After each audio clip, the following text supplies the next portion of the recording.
All right, so we are ready to get started. We'll get straight into the message.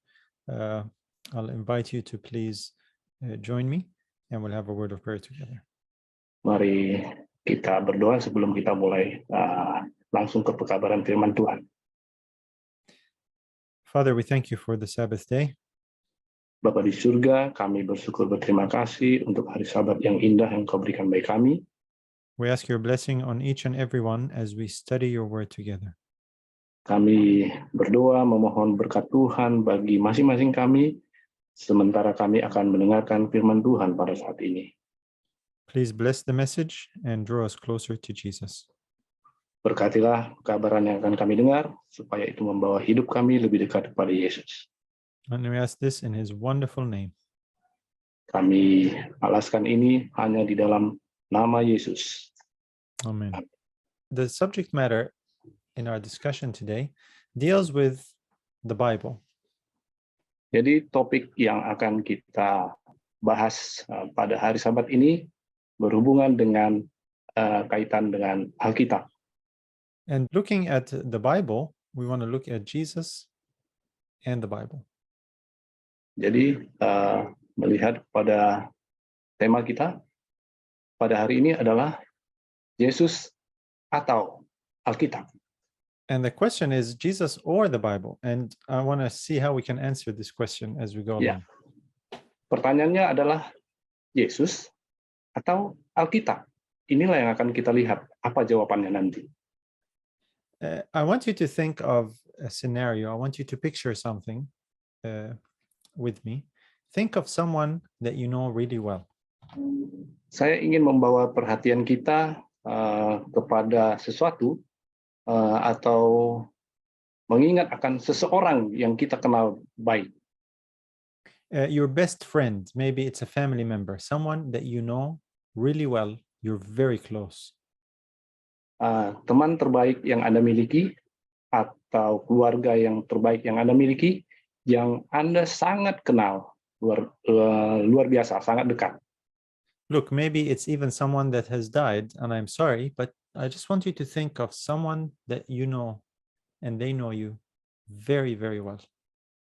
Mungkin saja seseorang ini adalah orang yang sudah tiada atau sudah meninggal, tetapi Anda, saudara dan saya, begitu mengenalnya sangat baik, sangat dekat. Think of your relationship with them, the experiences that you have shared. Pikirkan bagaimana pengalaman Anda dengan dia selama ini yang begitu dekat, experience-nya atau pengalamannya. Your activities, your memories, all the things that you've done together. Ya, aktivitas, memori-memori, pengalaman-pengalaman dahulu yang sering kalian lakukan bersama. Look, it could be your wife, your husband, your brother, your sister, your friend, mother, father. It could be a family, it could be a friend, but you have memories together. Bisa saja itu adalah pasangan hidup Anda, suami atau istri, atau orang tua Anda, atau siapa saja yang kalian punya memori yang sangat dekat. You might even have some inside jokes and some code language because you understand each other really well. Bahkan karena begitu dekatnya, Anda dan dia memiliki bahasa yang khusus yang hanya Anda dan dia yang tahu, atau joke atau lelucon-lelucon yang hanya kalian berdua yang mengerti. Now, I want you to think of another scenario where if this friend of yours is actually someone who was famous. Nah, skenario berikutnya adalah kalian mengenal ada orang yang begitu terkenal. And they are famous enough to actually have a book written about them, about their life, their work, and their achievements. Karena begitu terkenalnya, dia memiliki satu buku yang dia tulis mengenai kehidupannya atau biografinya. Now imagine if somebody reads that book and comes to you to tell you about it. Nah, bayangkan ada orang lain yang membaca buku mengenai sahabat saudara itu dan menceritakan mengenai dia kepada Anda. And because they read the book, they feel that they know this person really well. karena mereka sudah baca buku itu, mereka merasa bahwa mereka sangat mengenal ini orang dengan baik. Maybe they even memorized some sections of the book that they really liked, and they just feel they know this person because of all that information. Bahkan mereka mungkin ada menghafal bagian tertentu dari buku yang dia tulis dan menceritakannya kepada Anda. Ya, How would you feel? And what would you tell them?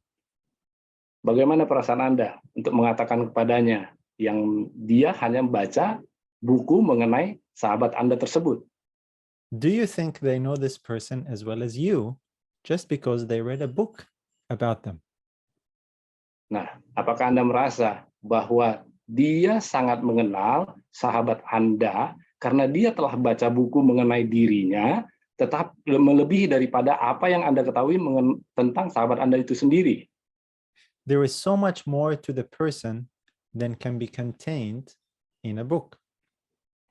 Jadi, sudah pasti pengalaman orang yang mengenal dekat akan lebih banyak dia ketahui daripada apa yang dia dapat daripada buku tersebut. The written account is not the same as the actual person about whom it's written. Sejarah atau tulisan mengenai seseorang tadi, teman Anda tadi, tidak sebegitu detail dengan apa yang kita sendiri alami dengan sahabat kita itu. And this is what's commonly known as indirect knowledge, the difference between knowing about someone and actually knowing the someone themselves. Mengetahui secara tidak langsung, mengetahui mengenai seseorang dan mengetahui betul tentang seseorang. Knowing about someone is indirect. It deals with facts, with information. It's not an actual relationship. Mengenai atau mengetahui tentang seseorang itu adalah pengetahuan secara tidak langsung mengenai dia. And it doesn't really require a personal involvement in that individual's life. You just read a book, you have information. Ya. Yang membaca buku itu tidak mengetahui secara langsung informasi mengenai dia, mengenai kehidupan sehari-harinya, karena dia hanya peroleh itu dari buku yang dia baca. And that's why it would be very strange for them to feel that they know that person just like you do, just from reading a book. Ya, jadi sungguh sangat aneh bila mana dia mengakui bahwa dia mengetahui orang tersebut karena membaca buku, dibandingkan dengan kita sendiri yang mengenal dekat dengan sahabat kita itu. Now, this scenario illustrates a problem that is very common today when it comes to the Bible and Jesus. Nah, kisah ini terkait dengan apa yang akan kita pelajari dari Alkitab, bila mana kita langsung membaca Alkitab. Now, the Bible is not just any book about someone, it's God's inspired word. Alkitab bukanlah buku mengenai seseorang, buku kisah mengenai seseorang, tetapi adalah itu inspirasi firman Tuhan. And the Bible tells us about eternal life. Alkitab menceritakan mengenai kehidupan kekal. Let's look at what John 17:3 says when it comes to eternal life and what it is or where it is. Mari kita lihat di Yohanes 17 ayat 3 bagaimana itu hidup kekal, ya. Bagaimana ketika kita membaca hidup kekal. Let me read. Inilah hidup yang kekal itu, yaitu bahwa mereka mengenal Engkau, satu-satunya Allah yang benar, dan mengenal Yesus Kristus yang telah Engkau utus. Eternal life is to know the Father and Son, not just knowing about them. Nah, hidup kekal mengenal Bapa dan anaknya, dan bukan mengetahui mengenai Bapa dan anaknya. This is the difference between indirect knowledge and personal knowledge. Sangat berbeda ya, pengetahuan secara tidak langsung, mengenal secara tidak langsung dengan mengenal secara dekat. Jesus was talking about a knowledge that is a relationship with the Father and the Son. You know them personally, not just you have some information about them. Ya, Yesus katakan mengenal Allah dan Bapa dan Anaknya bukan saja mengetahui atau mendapat informasi mengenai Bapa dan Anaknya. Justru mengenal itu bukan hanya dapat informasi. Now, the writer, John here, who was inspired to write this, had that experience. Nah, seperti Yohanes, penulis buku ini, memiliki inspirasi dan pengalaman itu. He writes about it in 1 John 1 and verse 3. Dia tulis di dalam 1 Yohanes 1 ayat 3. Apa yang telah kami lihat dan yang telah kami dengar, apa yang telah kami dengar itu, kami beritakan kepada kamu juga, supaya kamu pun beroleh persekutuan dengan kami. Dan persekutuan kami adalah persekutuan dengan Bapa dan dengan Anaknya Yesus Kristus. See, eternal life is this fellowship with the Father and with the Son. Nah, hidup kekal adalah persekutuan dengan Bapa dan Anaknya. I hope you are seeing the difference here. Saya harapkan bahwa kita, saudara-saudara, melihat perbedaannya di sini. Fellowship is an interaction. It's a partnership. Persekutuan itu adalah berinteraksi, partnership atau berjalan beriringan. It has to do with taking and giving or partaking. Itu berkaitan dengan memberi dan menerima. We partake or we take of God's blessings and we share in that. Kita mendapat berkat dari Tuhan Allah dan kita berikan bagi orang lain. And the Bible is actually written and designed to bring us into that fellowship with the person. Dan Alkitab dituliskan mengajarkan bahwa kita diharapkan datang atau bersekutu dengan Bapa dan Anaknya. Notice how John reveals to us why he wrote his gospel in John 20 and verse 31. Lihat bagaimana Yohanes juga menuliskan di dalam Yohanes 20 ayat 31. Tetapi semua yang tercantum di sini telah dicatat, supaya kamu percaya bahwa Yesuslah Mesias, Anak Allah, dan supaya kamu oleh imanmu memperoleh hidup dalam namanya. The reason why these things are written is so that you might believe that Jesus is the Christ, the Son of God. Tulisan ini kenapa ditulis? Supaya menunjukkan bagaimana Yesus itu adalah Yesus Kristus. And then the last part of the verse is about life, eternal life. This is where we want to focus. Dan bagian terakhir adalah bagaimana mengenai hidup kekal. Inilah fokus kita. He says that believing you might have life through his name. Percaya kepada untuk mendapatkan hidup kekal, kita percaya hanya kepada namanya saja. Now I want you to think about this. Life is through his name. Saya mengajak kita berpikir bahwa hidup kekal melalui namanya. John is not saying life is through what I wrote, but it's through his name. Yohanes menuliskan bahwa hidup kekal bukan apa yang aku tulis, tetapi melalui namanya. So through his name has to do with knowing the Father and the Son and having that fellowship with the Father and the Son. That's life. Jadi hanya melalui namanya kita beroleh hidup kekal. We want to focus on life through his name and see what it actually means in the Bible. Kita akan melihat bagaimana melalui namanya kita beroleh hidup kekal, bagaimana di Alkitab dituliskan. Let's see how Jesus puts it in John's Gospel as well, in chapter 6 and verse 63. Mari kita lihat bagaimana Yohanes juga menuliskannya di Yohanes 6 ayat 63. Rohlah yang memberi hidup, daging sama sekali tidak berguna. perkataan-perkataan yang kukatakan kepadamu adalah roh dan hidup. Which words was Jesus referring to? Kata-kata mana yang Tuhan rujuk di sini? The written words or the spoken words? Firman yang tertulis atau firman yang hidup? And are the written words only a record of what was spoken? Firman yang tertulis adalah apa yang diucapkan.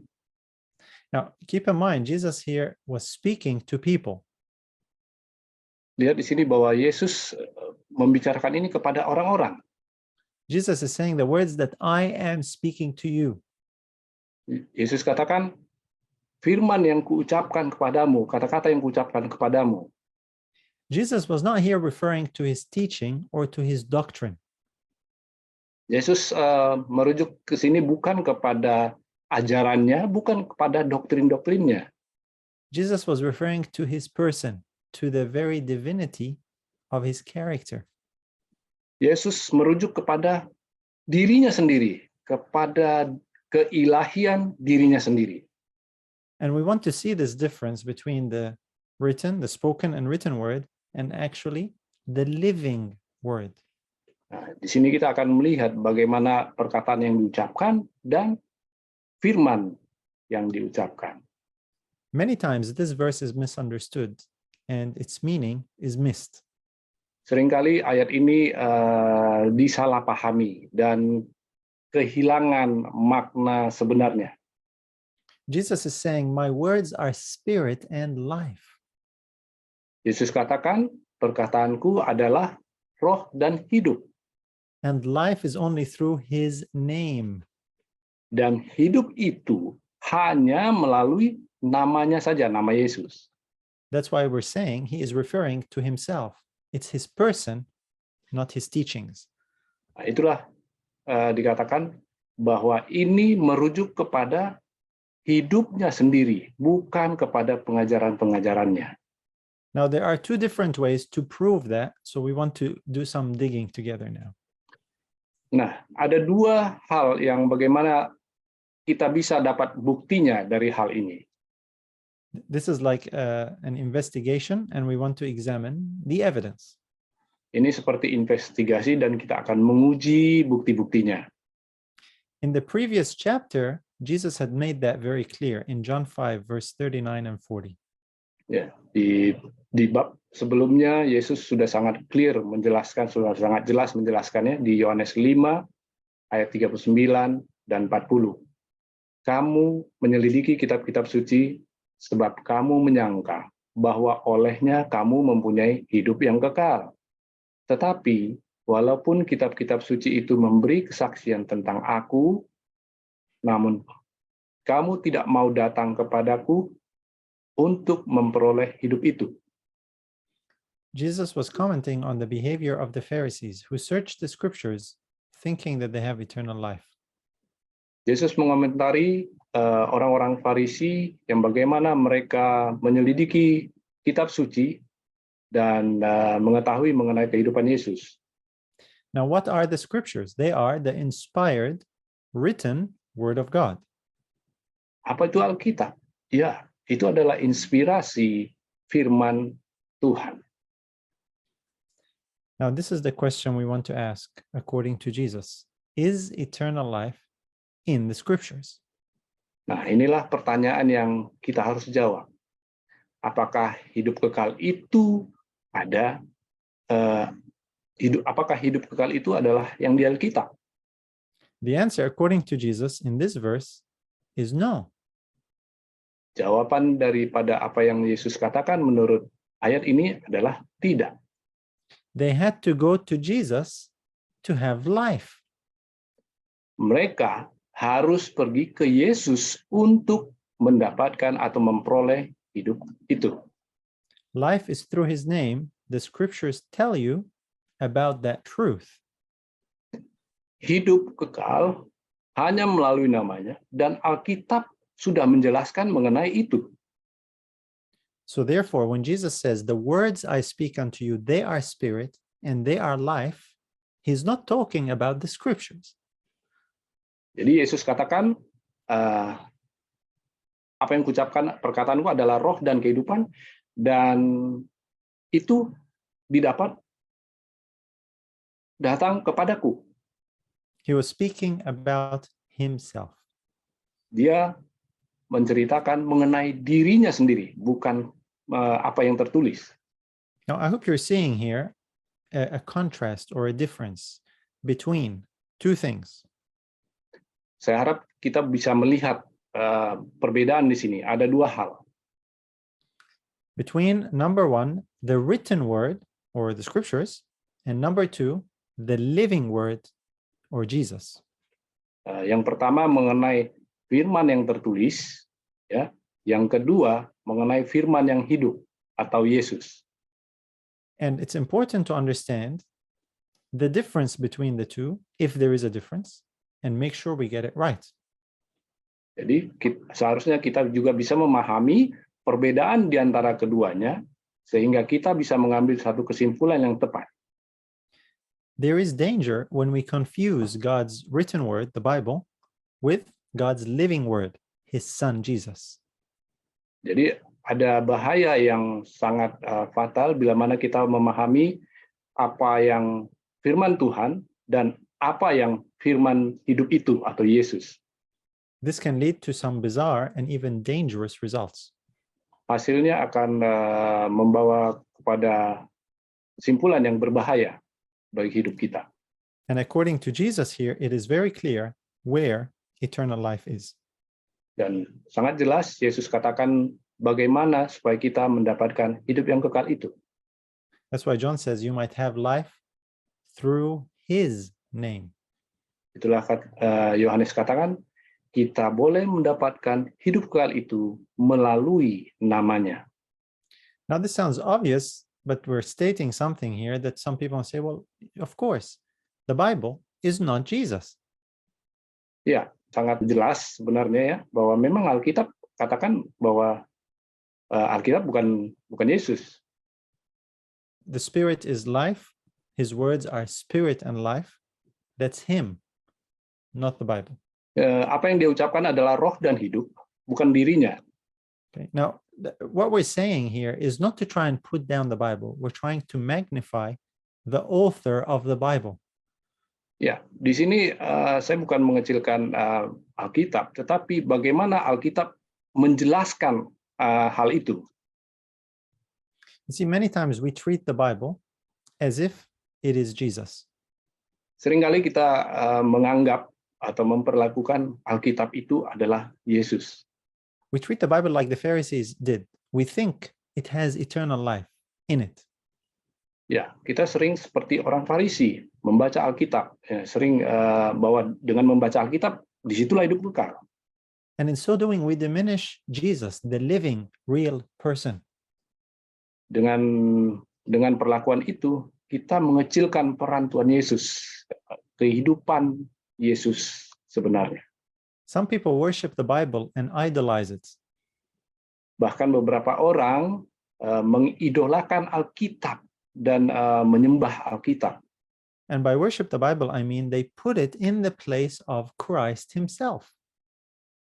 Dengan kata lain, mereka menempatkan Alkitab itu menggantikan posisi Tuhan Yesus Kristus. And there is danger in that, according to Jesus.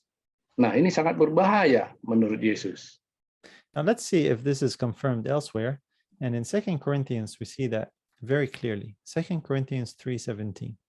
Kita melihat konfirmasinya di ayat berikut, di 2 Korintus 3 ayat 17. Sebab Tuhan adalah roh, dan di mana ada roh Allah, di situ ada kemerdekaan. Very clearly, Jesus is the Spirit. Sangat jelas. Yesus katakan di sini, Yesus adalah roh. The Spirit is Jesus.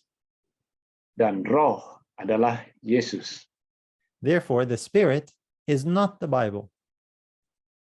Oleh sebab itu, roh bukanlah Alkitab.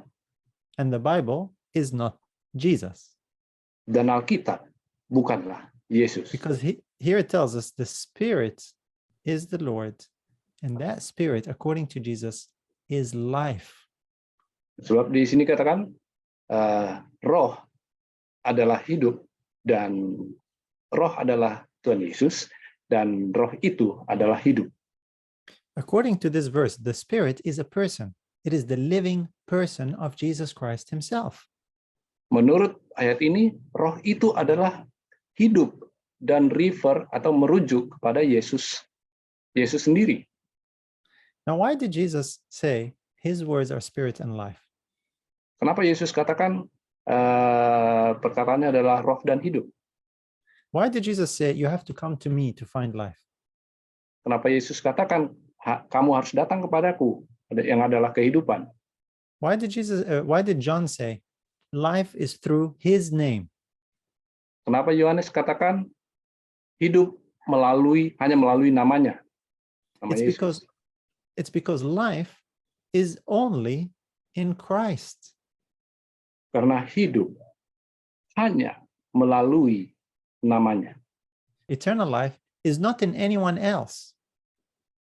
Hidup kekal tidak ada di orang lain, dari orang lain. And eternal life is not in anything else. Hidup kekal tidak ada pada hal-hal lain. You see, we're going to read some verses here, but I want you to think about this before we read them. Kita akan membaca beberapa ayat lain berikutnya, tapi saya ingin membawa Anda untuk memikirkan hal ini. God did not put eternal life in a book and say, here, read it, and you will have life.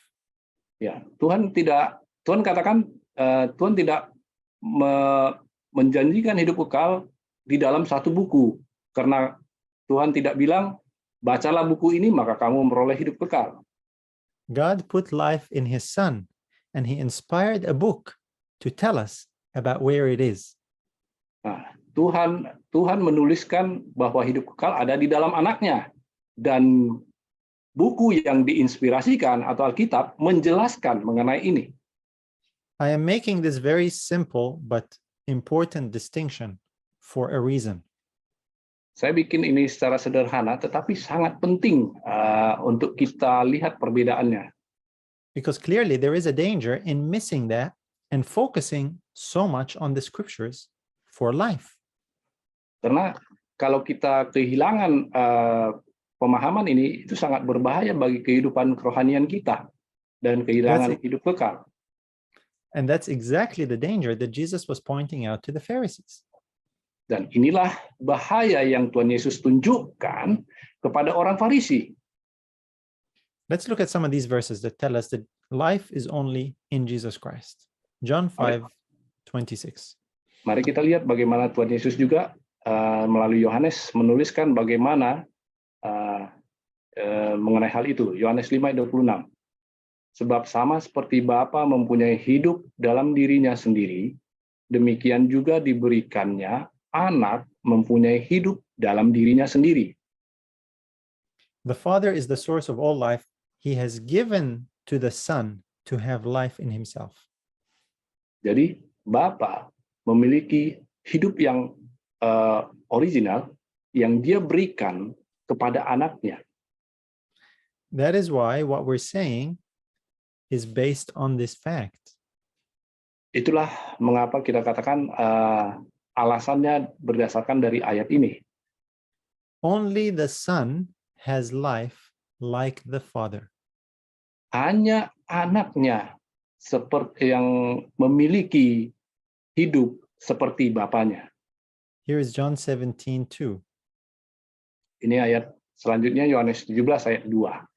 Sama seperti engkau telah memberikan kepadanya kuasa atas segala yang hidup, demikian pula ia akan memberikan hidup yang kekal kepada semua yang telah engkau berikan kepadanya. Because that life is in Jesus, only Jesus can give eternal life. Karena hidup kekal itu ada di dalam Yesus, dan hanya Yesus yang bisa memberikan hidup kekal itu. Now you understand what he means when he says, the words I speak unto you, they are spirit and they are life.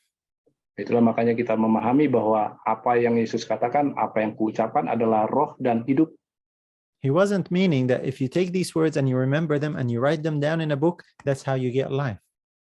Dia tidak katakan, ingat ayat ini, bila mana engkau menuliskan ayat ini, menghafalnya, bahwa engkau akan mendapatkan hidup kekal. Life is in the Son. He is that Spirit. He gives life. Hidup kekal itu ada di dalam anaknya. Dialah hidup itu. 1 John 5, 11 and 12. 1 Yohanes 5 ayat 11 sampai 12.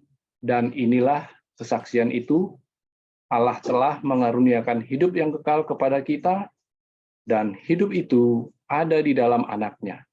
Barang siapa memiliki anak, ia memiliki hidup. Barang siapa tidak memiliki anak, ia tidak memiliki hidup. John here is talking about a reality of an experience and a relationship. Yohanes mengatakan di sini bahwa bagaimana kenyataannya dan bagaimana hubungan kita untuk mendapatkan hidup kekal itu. A relationship with a person that results in having eternal life. Bagaimana hubungan kita dengan seseorang dan hubungan itu berdampak kepada kita mendapatkan hidup kekal. You know, I want to say it to emphasize the point. Saya ingin menekankan poinnya. It doesn't say God has given us eternal life and this life is in a book. Dan Yesus katakan bahwa saya memberikan hidup kekal dan hidup kekal itu ada di dalam buku.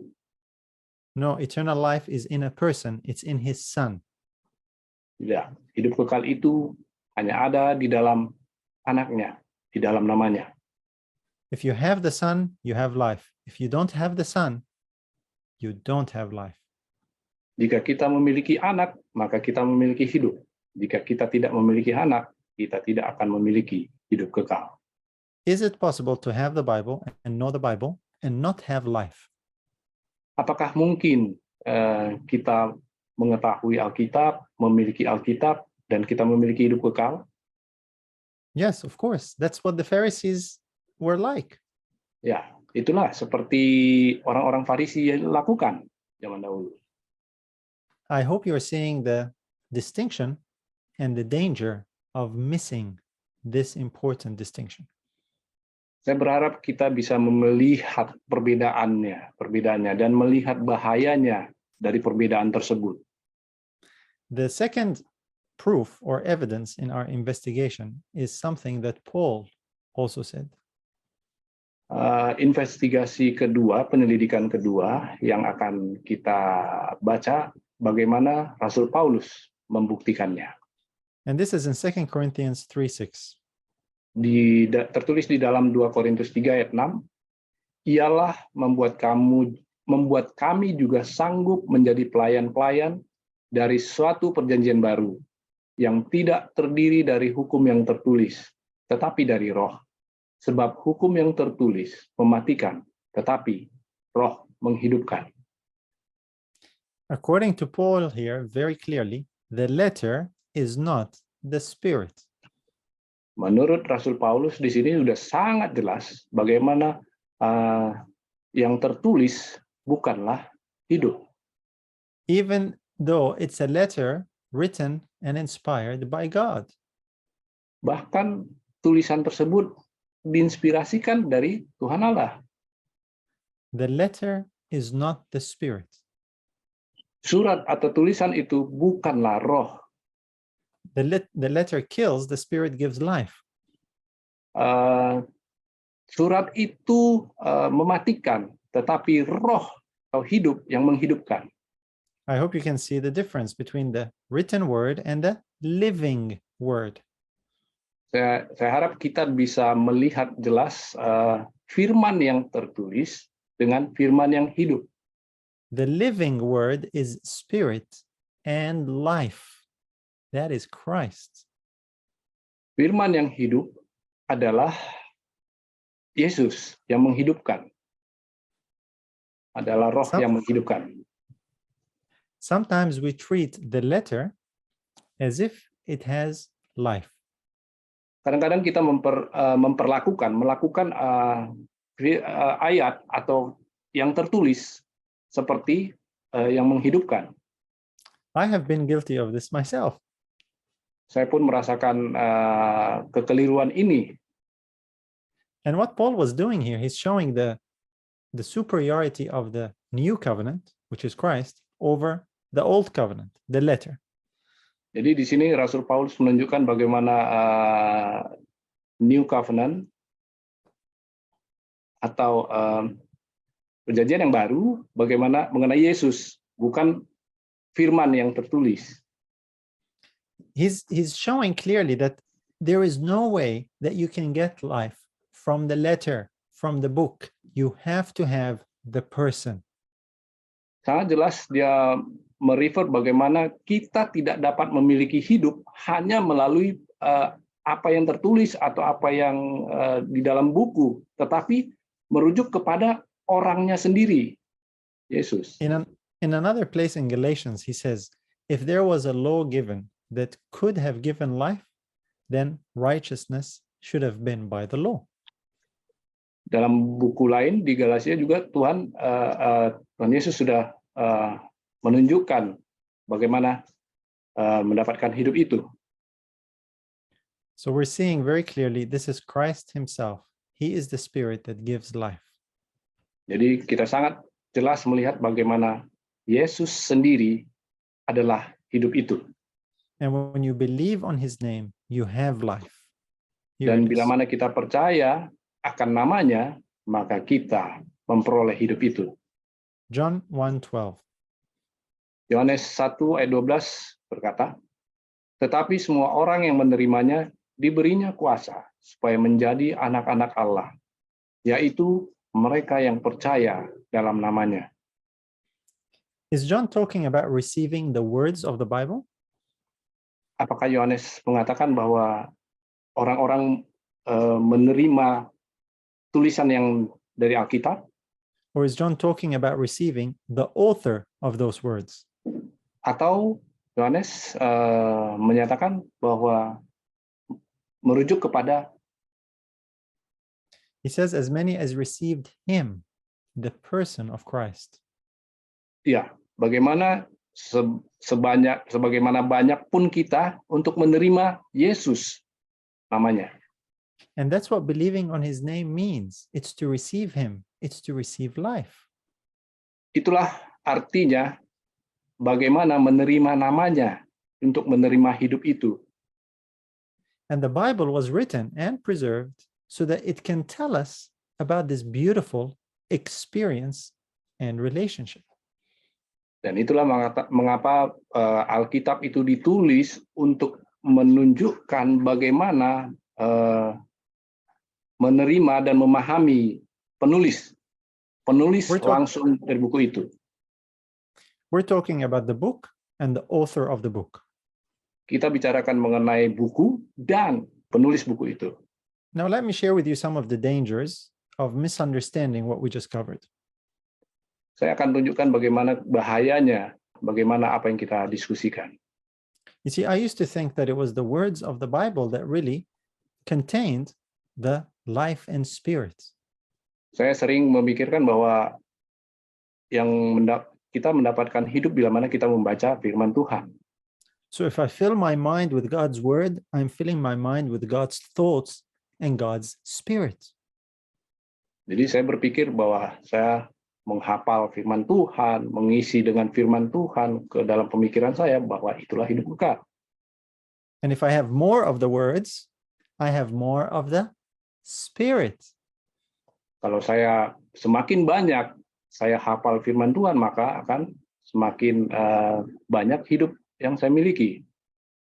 So then Bible memorization becomes a means of obtaining the spirit.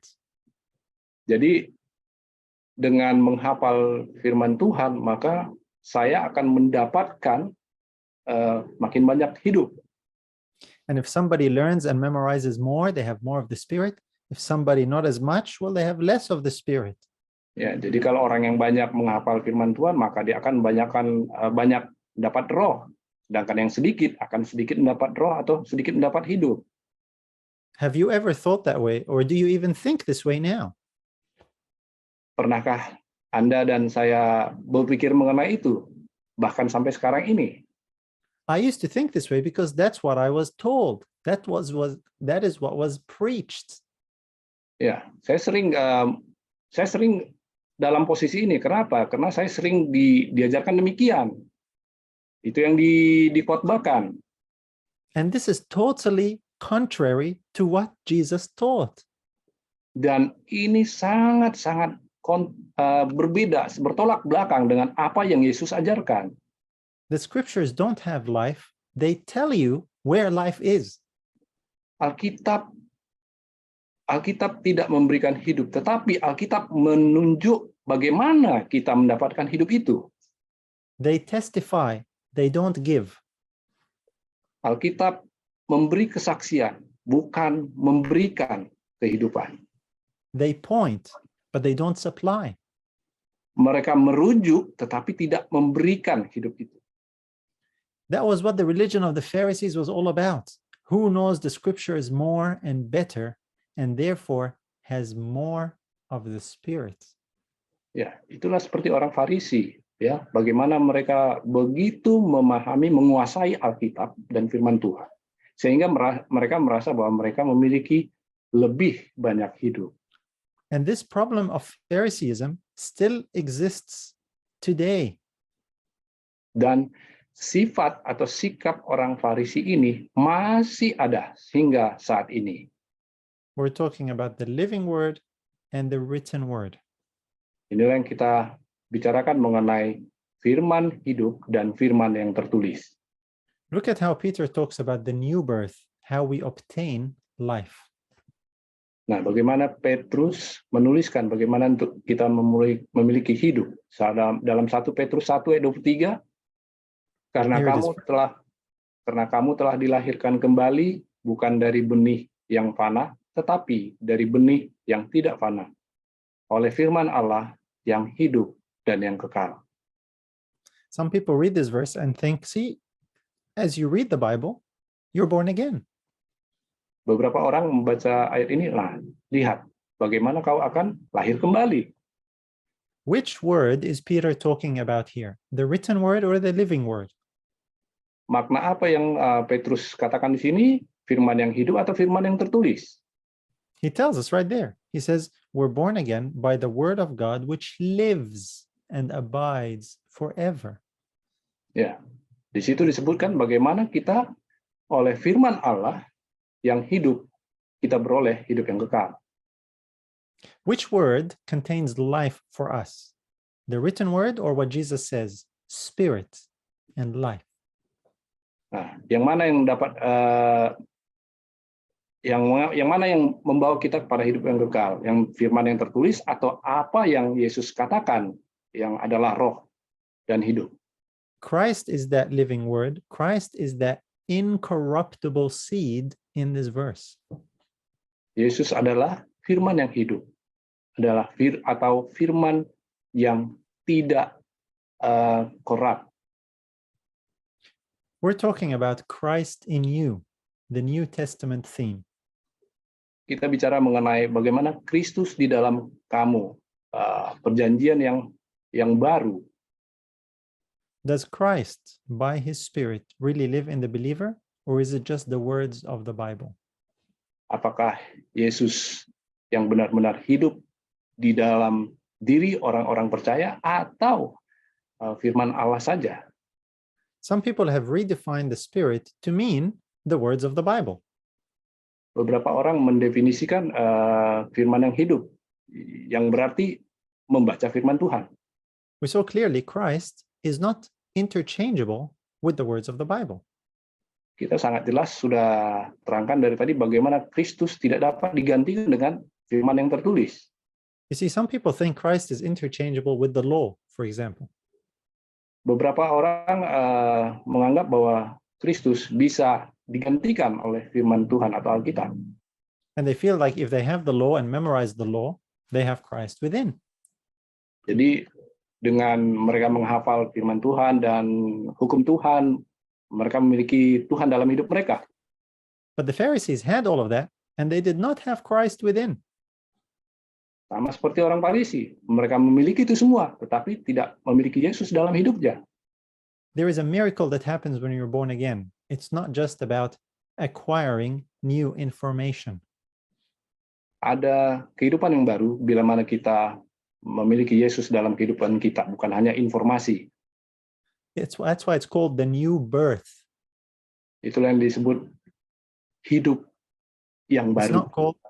not called the new education or the new information. Bukan disebutkan pendidikan yang baru atau informasi yang baru. What we're dealing with is legalism and Phariseeism. This is the danger. Yang kita lihat di sini adalah legalisme dan farisisme. Ini yang sangat berbahaya. You see, people like to stay in control, Ya, banyak orang suka dikontrol, just like the Pharisees. seperti orang Farisi. We trust in our wisdom and our ability to remember and internalize the words of the Bible.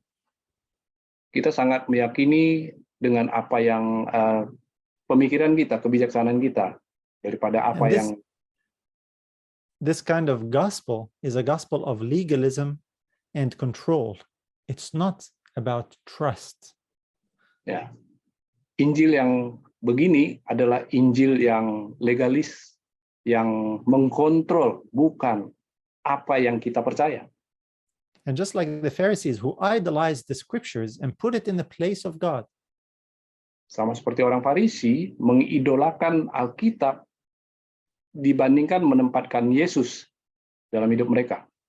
and people today have a relationship with the Bible, but not with the God of the Bible. Ya, banyak orang sekarang membaca Alkitab tapi bukan menempatkan Tuhan Allah dalam hidup mereka yang paling utama. And what we're talking about here is a supernatural experience. There's no question about it. Ya, apa yang kita bicarakan di sini adalah kebiasaan alami yang di luar kendali kita. The new birth here that Peter is talking about is a miracle that you do not do. God does it. Kehidupan yang ajaib yang disebutkan Petrus di sini adalah bukan yang kita lakukan, tetapi Tuhan yang berikan. And because this experience with the living, indwelling Christ is foreign to so many people, Karena ini adalah bagaimana Yesus ada di dalam hidup kita. Ini sangat asing bagi beberapa orang. people don't understand it, they're afraid of it, and they warn others against it. Ya, banyak orang tidak memahami ini. Mereka ketakutan dan mereka mengingatkan orang mengenai hal ini. They condemn it. They say, Christ in you, that's spiritualism. Beware. Nah, Kristus di dalam kamu, wow, hati-hati, ini bahaya. Itu spiritualisme. They call it heresy, they call it pantheism, and they warn others about it. Ya, Just like mereka the Jews. mereka bilang itu kemurtatan, mereka bilang itu panteisme, mereka bilang itu segala macam. Bahaya ini. They limit Christ to the Bible. Mereka membatasi Tuhan Yesus Kristus di dalam Alkitab. And they diminish the Spirit of Christ to the words written in the Bible. Mereka membatasi roh Tuhan Yesus kepada apa yang tertulis di Alkitab. We already saw, Paul says the letter is not the Spirit. Seperti Paulus katakan bahwa apa yang tertulis bukan roh, bukan hidup. And such people do the same work that the Pharisees did. Here's Matthew 23:13. Dan beberapa orang, masih banyak seperti orang Farisi. Ini ada tertulis di Matius 23 ayat 13. Celakalah kamu, hai ahli-ahli Taurat dan orang-orang Farisi. Hai kamu orang-orang munafik, karena kamu menutupi pintu-pintu kerajaan surga di depan orang. Sebab kamu sendiri tidak masuk, dan kamu merintangi mereka yang berusaha untuk masuk. These were the experts in the scriptures in those days. Nah, inilah bagaimana ahli Taurat pada waktu itu. They didn't accept Christ, the living word, and they warned others against him. Mereka tidak menerima Yesus dalam hidup mereka dan mengingatkan, mengamarkan orang lain untuk tidak menerimanya. No wonder Jesus is speaking to them so strongly in this rebuke. Nggak heran kenapa Tuhan Yesus menegur mereka secara keras untuk bertobat. Today, the same thing happens by people who have no idea what they're talking about and what they're warning against. Begitu juga pada zaman sekarang ini ada banyak orang yang tidak mengerti apa yang mereka katakan dan mereka menegur orang lain juga. Because they have reduced the living word to the written word only. Karena mereka mengecilkan firman yang hidup, peran firman yang hidup itu kepada hanya firman yang tertulis. And in so doing, they have removed Christ far away from us. Dengan melakukan itu, mereka menjauhkan Tuhan Yesus dari hidup kita. Diminishing Christ to words, facts, and ideas. Mengecilkan peran Tuhan Yesus hanya kepada mengenai fakta dan informasi atau ide-ide. Turning Christ into doctrines, teachings, and scriptural interpretations. Ya, merujukkan Tuhan Yesus hanya kepada doktrin, ayat-ayat, dan teori-teori informasi. Turning him essentially into a thing that you can carry about, whether in your hand or in your head. Ya, menggantikannya dengan apa yang bisa kita hafal dan apa yang kita bisa baca.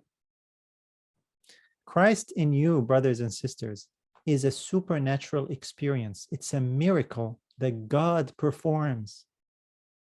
Ya, Kristus di dalam kamu itu adalah supernatural yang bisa kita miliki. Bagaimana Tuhan yang lakukan itu, bagaimana hidup kita akan bermakna. It's not something that you do by reading and learning and memorizing and intelligently understanding. Bukan dengan hal kita bagaimana menghafal, memahami ayat, kaitannya satu sama lain. This was the heart of the problem with the Pharisees. We have the same problem among us today. Inilah hal yang sangat bagi orang Farisi sangat keras ya, mereka sangat tidak mau menerima ide ini, pengajaran Tuhan Yesus ini. Tapi ini juga yang terjadi, banyak yang terjadi dalam kehidupan kita sekarang ini. Let's remember that the Bible tells us about a supernatural experience with someone, not with itself.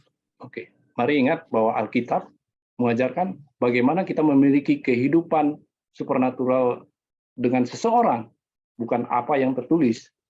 Kehidupan yang luar biasa.